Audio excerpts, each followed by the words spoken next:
one that has 5 chronic conditions. They see 9 different doctors in a given year. They only spend 15 hours in a given year in front of their doctor. So the question I always ask is, what happens the other 8,745 hours? That's really where wellness takes place. So when we look at virtual care, we look at telehealth. It has its place, has its value. And then there's remote patient monitoring and then chronic care management. So it's the full continuum that really needs to be embraced if that home is going to be becoming a setting of care.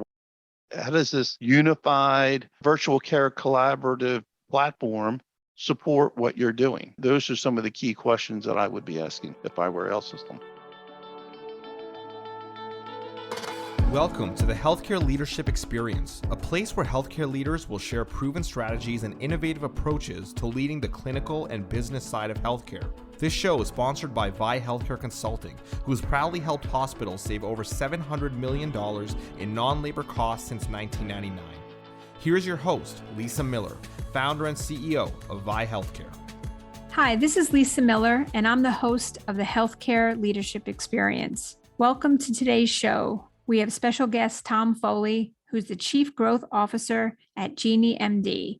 He's also the host of the virtual shift, Reimagining the Delivery of Care. His expertise is virtual care. So we're going to have a great conversation today about telehealth, telemedicine, remote care monitoring, and the ways hospitals and other providers can infuse telehealth and virtual care to help patients on their journey to wellness. So let's get started. Welcome, Tom Foley. I am so excited to have you on the Healthcare Leadership Experience. Thank you. I appreciate it. Thanks for the invite. You're doing some great work on the telehealth and telemedicine part of healthcare. And I'm just going to jump right in and have a discussion. I had the opportunity to be on your podcast. So everybody, I think you have to also listen to Tom's podcast. He'll provide you with that information at the end of the show. But I really enjoyed that. So this is really part 2. So I just want to lead with the fact that you do a lot of talking and presenting about telehealth, and you have a macro trends slide that you speak from. So I'm just going to talk for a couple of minutes and really just want to get your feedback, Tom. You talk about 382 million people globally have chronic diseases. And I really want to get to what's going on here in the US and what really is the issue here. And then want to hear how you think we can tackle this with telehealth and it's diabetes. I mean, diabetes is the number one most expensive chronic condition in the US. So I'd love to get your feedback on that. Yeah, so I look at when you mentioned the macro trends, it doesn't matter what geography you're from. The macro trends are all consistent. So we have a growing population. No one would doubt that. We are aging, 65 and older. That population is growing more and more, longer life. And to your point, and they're developing more and more chronic conditions as they get older. And the problem with that is we have less physicians and nurses available to take care of that growing older age or sicker population. As far as the U.S. is concerned, 6 out of 10 adults have one or more chronic conditions. And so the question is not whether or not we should monitor them. The question is, how do we get them better? And there's a huge distinction there. So I always talk about those patients with 2 or more chronic conditions. I always use the example of one that has 5 chronic conditions. They see 9 different doctors in a given year. This is all through CDC data. They see 9 different doctors in a given year. They only spend 15 hours in a given year in front of their doctor. So the question I always ask is, what happens the other 8,745 hours? That's really where wellness takes place. Care takes place when you're in front of the doctor.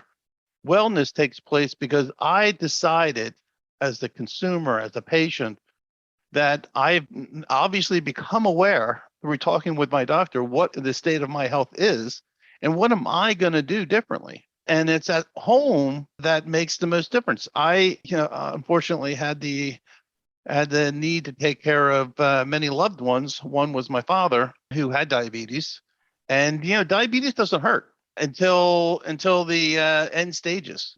The point there is my father was obese, had diabetes, had kidney failure. So he was doing a lot of stuff at home. The bottom line is that in the last 5 years, because he didn't pay attention to his diet, he drank Coke, a Diet Coke, but that was about it. But, it didn't help anything. But the last 5 years, he had one leg amputated, then the second leg amputated, then an arm amputated, and then two fingers on the other hand amputated. So care in the home and watching the dining room become a bedroom and having to add a bathroom, a full bath downstairs, I know all too well what that scenario is. And if you don't have loved ones that are embraced in making sure that you're taken care of, it becomes even harder for that elderly person. So it's a very challenging scenario. And I've been saying as of late, just because you get diagnosed with type 2 diabetes doesn't mean you have to die with it. There's many things that we can do when you have a chronic condition that could turn you north in the context of on that awareness to wellness continuum. Can I talk about that awareness to wellness, which you talk about, and we're going to get to that in a minute. When I was doing research today, I was reading really about how the rural health providers addresses diabetes, because I feel like they've had no choice but to really utilize telehealth. And really pre-COVID, they were really more on the forefront or allowed to use telehealth and telemedicine. So it was interesting. There's three aspects. It's, of course, it's diabetes, self-management, it's medication adherence, and it's specialty care consultation. So in the context of that, I love this idea of infusing education. And part of their methodology is education, right? It's helping patients, giving them the information they need as well, whether it's phone apps, you use a text message for medication reminders, phone apps for management, for education. But there's so much we can do with telehealth and telemedicine that can get that patient well again. And really, this is your expertise. Tom, you're the Chief Revenue Officer at GenieMD, and you see a lot of this. You're very innovative in your company and how you address these issues. Can you talk a little bit about those aspects of how you would infuse telehealth into a chronic condition like diabetes? Yeah, actually, I'm just going to step back one real quick second. We often refer to it as virtual care because telehealth has this, especially since COVID, has this connotation that it's a video visit, right? It's a very narrow window of what telehealth does, right? And so, the video conferencing organizations such as Zoom and Microsoft Teams and things of that nature, folks might think that of themselves, even Facebook and FaceTime, think of them as a telehealth platform. They are not in the context of the larger view of how do we engage a patient in their home, and that home being a setting of care. So when we look at virtual care, we look at certainly telehealth. It has its place, has its value. And then there's remote patient monitoring and then chronic care management.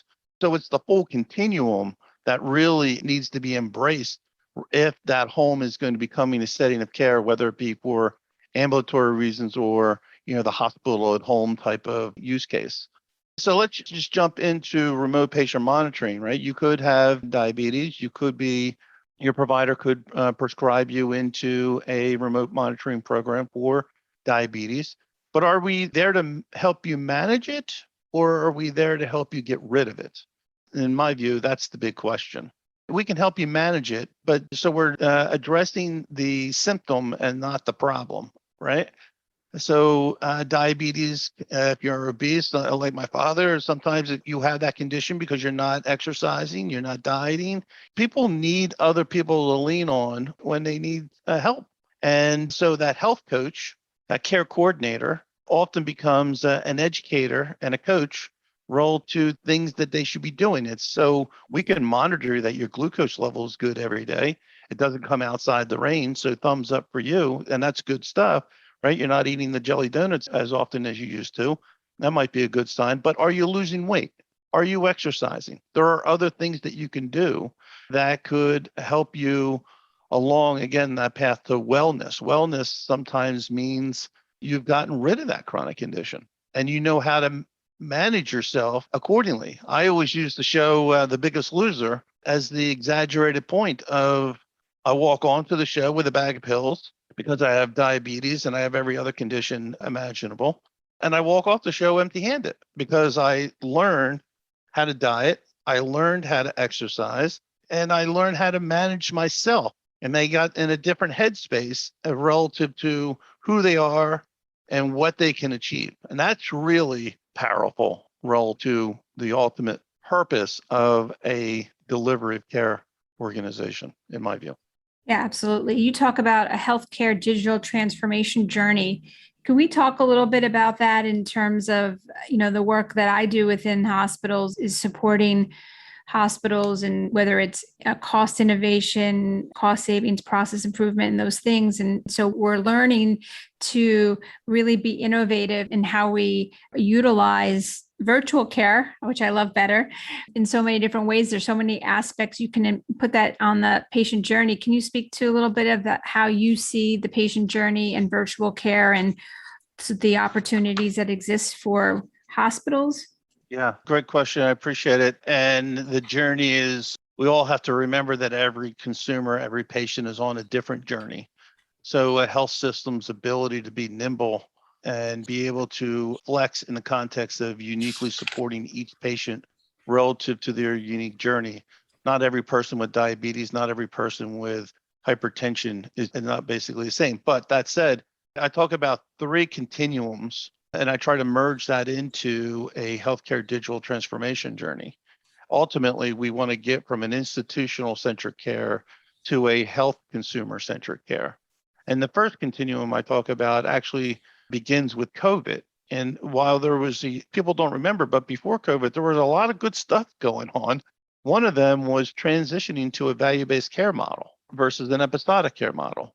But at COVID, we had to suddenly think differently as a healthcare system. My doors were locked. I had no access. My patients had no access. So that's how virtual care sprung into action. And it helped solve a lot of problems. It didn't fix every problem, but at the end of the day, health systems had to respond. And then they realized, hey, Mikey likes it. For those that remember that commercial long ago, at the end of the day, the doctors liked it and the patients liked it. So now they're starting to rethink, how do we use this tool to reimagine the delivery of care? It's not virtual care versus brick and mortar care. It's the blending of the two that will help you reimagine. So the provider starts to adopt this virtual care model. And there's, again, based on the need to engage the patient, you could engage them in many different ways, asynchronously, synchronously through a video engagement. You could have what they refer to as a high acuity encounter. Maybe the patient has a medical device that's integrated with the virtual care platform, and the doctor could be on the other side of the internet while the patient is holding the stethoscope or taking vitals or the otoscope. So I can stream video, I can stream audio, and I can stream data to that doctor in real time, whether it's me with the medical devices or a nurse that came to my house, one of the two. But that data, I could do a full encounter and I don't have to leave my house. And it's just as much as what happens when you go into a brick and mortar facility. And then it moves up into remote patient monitoring and so forth and so on. The question is, how do I maximize the provider in all of its tool sets? How do I maximize my ability for my population to be well? What I talk about in the last continuum is really about the patient. If a provider needs to get to value, a patient has to be aligned with that provider and even understanding that. If you go to I talk about this all the time at the dinner table with friends and family and things of that nature. You ask someone that's not in healthcare whether or not they understand value-based care, and they don't even know, right? So the point is that if I don't know as a consumer that a provider is incented on value-based care, and I'm not going to respond or I'm not going to react to the awareness that he brought to my attention that I have a chronic condition and do nothing, then the doctor's not going to get the value.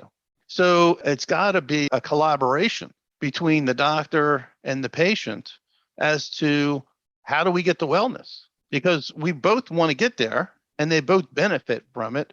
But because they're so disconnected sometimes, and the patient, again, is only in front of the doctor 15 hours in a given year, I'm going to go home and I'm only going to go see that doctor in 3 months. Well, what happened in the 3 months? I was talking to someone the other day and they said, it was a doctor actually, and they said sometimes a person with hypertension will calm themselves before they go to a patient visit so that the blood pressure is normal. But that doesn't reflect what is normally happening in the other 364 days in a given year for that patient, right? So it's a false reading. What just because you took a vital in front of the doctor once a quarter doesn't mean that that's reflective of the full experience of the patient throughout the year. So that's why to fill the gap, ultimately, we need these health coaches and these care coordinators to engage with them. And I always think of remote patient monitoring and chronic care management as the way to fill the gap. The other 8,745 hours in a given year, the solution is remote patient monitoring and chronic care management, and hopefully soon to be remote therapeutic monitoring. Those are very powerful tools that can be leveraged to get that patient to wellness in concert with the provider's need to provide value-based care models. So I love that information because it was just packed with so much. And I want to just also take a step back for a minute, because you would think, because virtual care in blending with care that's either in the hospital or in the physician's office or in another setting, that blending makes a lot of sense. What do you think has been the challenges of real full implementation, or a hospital just saying, we're going to be completely innovative? We want to know every single point of entry where we can bring in virtual care. What do you think the challenges are from a hospital perspective? And then I can give you some of my thoughts as well. Yeah, I'd love to hear your thoughts as well. And it is a challenging one because there's so much noise out there. I think that one of the biggest challenges is breaking through the noise. What is really best for me as a health system versus buying into an incomplete model? Videos, conferencing services coming through as a virtual care or telehealth platform, right? It's only part of the solution. I still have to piece together other elements that are not integrated with the larger picture. So the challenge here is for health systems to think first about what's the goal and what are the different types of services that we want to provide at the end stage. Let's think 3 years out, and then look at all the different pieces so that when you adopt something, you know that that platform can support you long term. You might start small, which you should, and frankly, just to make sure you're getting it right, and expand as you go. I always talk to health systems about the ability to scale across the community. What's that mean? I always look at health systems as the hub of the community in many respects. And that hospital system supports many different entities. They support not only the consumer that comes in for services, but they support the consumer at home. And they support the school. They support employers, correctional institutions, SNFs, you name it, they become the core of that community from a healthcare perspective. So how do I reach out to all those different unique constituents and provide a very unique service for them? So I need to be able to scale across the community and be able to uniquely support the needs of every patient who's on a separate journey, right? So your platform should be inclusive of telehealth, remote patient monitoring, chronic care management, and you might want to start asking, what are you doing in the context of remote therapeutic monitoring, right? And how does this unified virtual care collaborative platform support what you're doing? Those are some of the key questions that I would be asking if I were a health system. Yeah, absolutely. I 100% agree. And I think that some of the challenges we see and that we support our hospitals with is really finding out where those gaps are. Are there some challenges where they need to infuse some extra care that virtual care can be put right in? So is that at discharge, right? Or that next day after discharge? It's the readmissions and looking at those 30 days and how they could be very disciplined and thoughtful about a virtual care strategy. Are those higher cost patient or populations or the elderly or ways that they can just invest in virtual care for the protection also of, whether it's the elderly or chronic care. And also, you mentioned earlier, we do have a shortage, and then we have, a COVID crisis. So we have a overburdened system. And I think that that's a challenge to then spend time to figure out some of this virtual care opportunities, because there's really no time, but they need to, because they don't have the ability to really care for everyone the way they're doing it. So that change management aspect is so important. But I say start small, pick some obvious places and pick some places that aren't so obvious. Like you may have your patient satisfaction coordinators, or there could be CNOs or care coordinators or people throughout the system that said, there's an issue that's repeated that we think if we added virtual care follow-up, a text message follow-up, or health coach, like you'd said, I actually think that they would get an excitement, they'd get some wins, and the more wins, you build momentum. And now you really have a full-blown program. And marketing. We've got to get these messages out to the community, like you said, and tell the community, use our virtual care platform, give us suggestions. But I think there has to be that community communication as well. Yeah, I couldn't agree with you more. The idea of starting small and incremental growth, incremental wins, incremental successes is very important. You don't want to roll out a virtual care platform all in one day. You're just not going to be successful, right? There's just too much to do. What's your program for readmittance? What's your program for reducing ED visits? Your diabetes program, your respiratory program. And again, it goes on and on and on. So it involves the entire organization, but it needs to be segmented in its implementation so that you can maximize your success, no doubt.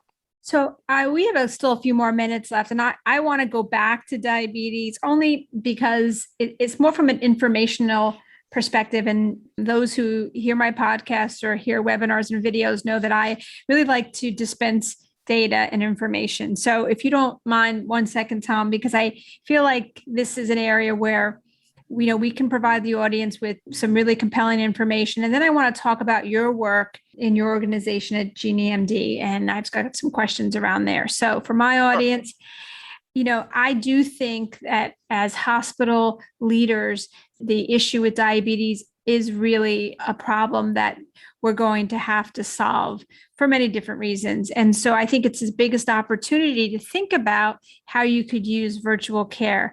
And it's interesting, the CDC has quite a bit of information around the high cost of diabetes, but the overall economic cost of diabetes rose 60% from 2007 to 2017. There are some simple ways to, even like Tom mentioned, it's not just wellness, but can we make changes?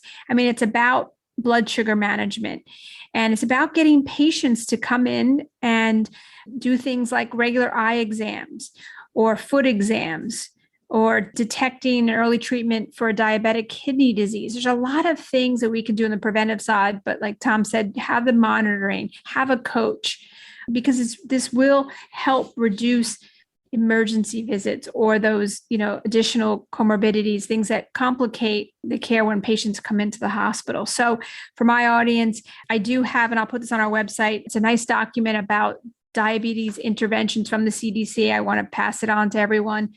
But that being said, can you speak about your work at GenieMed and what your organization, your company does on the virtual care and who you support, Tom? Sure. I appreciate that question. And if I could the diabetes issue, I would employ everyone to engage this topic. I am just so passionate about, there's so much we can do in that particular space if we just took it another mile in the context of a different level of service to our loved ones. So, GenieMD, I am the Chief Growth Officer. And so we are very much involved in virtual care delivery. Actually, GenieMD actually has two sides of its organization. The one side is that we do provide urgent care services through the GenieMD Medical Group. So we understand healthcare because we deliver it. We have 650 providers nationwide. So we understand the urgent care matters within the delivery of care. There's some challenges with that. And I'll be frank and say that we need to do a better job in how do we connect an urgent care service to the overall continuity of care relative to who that primary care physician actually is and the local health systems so that information is more readily available. But that said, GenieMD also provides a full unified virtual care collaboration platform supporting all of what I said earlier, telehealth, asynchronous and synchronous, high acuity encounters, as well as remote patient monitoring services, chronic care management, and we are working on remote therapeutic monitoring. So it's one platform. We have a plethora of medical devices that we support a lot, meaning over 400. However, we typically have supported, the best in class. One of our partners, as an example, is AliveCore. They do the EKG within the fingertip as one example. CMI Healthcare relative to vital captures and respiratory devices in the home, and many more. And then we also integrate with the EHRs. That's the fundamental core of a virtual care platform. All the different services that it can provide, but yet how do I share this information across the community of care so that we remain in sync? The patient ultimately has the ability to read every health encounter that they have is recorded, and the patient can come back to the iVisit platform and see all their health records. They can see educational content, and they can use that as even a sounding board for some assistance. So when we sell that platform, we typically sell to hospital systems, large and small. We engage self-insured employers, schools, and skilled nursing facilities. So that's really the core audience that we target. And we do so by white labeling our platform. Other than our urgent care services, everything that we do from a platform deployment has been white labeled to the local community because, as I said earlier, they are the hub of the community. There's no need to inject the GenieMD brand because we want that health system to be the one to shine. And so there's no confusion as to where the services are coming from. So that is kind of GenieMD in a nutshell. Well, thank you. I just wanted everyone to hear the great work you're doing over at GenieMD. And, it's important for us here at the Healthcare Leadership Experience Show to bring value to our listenership, to our hospitals, and to give them resources to reach out to, or tools, and they could they could think about or compare, or maybe just to have a conversation, a call with you. So I appreciate you being on the show. As we wrap up, if you could give our audience maybe one really spectacular area of opportunity for them to kind of infuse telehealth, virtual care? I think the one opportunity that needs to be invested in is the remote patient monitoring side of the equation. Let's engage those patients in their home. Let's take their vitals frequently throughout the month and engage them in a program that moves them on that path to wellness.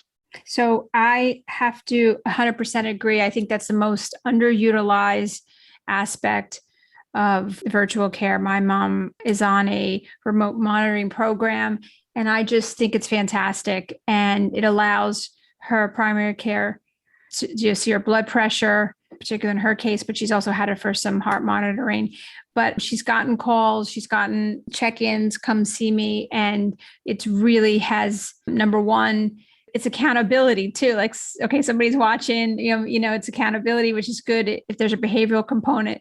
But two, there's a real great component of watching patients and seeing a trend that as it's about to happen before it goes in a bad direction. I think remote monitoring is something that every hospital should have a program and, again, test it out, particularly on discharge.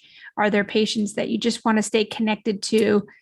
I think the results, the investment in that program, the results will be just tremendous. So I couldn't agree with you more. Tom, thank you for being on the Healthcare Leadership Experience Show. And I look forward to seeing all the great things you're doing over in GenieMD. So thank you for being here. Awesome. Thanks for having me, and appreciate the opportunity to explore with you. Hi, this is Leah. You are listening to my mom's podcast, The Healthcare Leadership Experience. Hi, this is Fernando. If you would like to speak with my mom, just email her.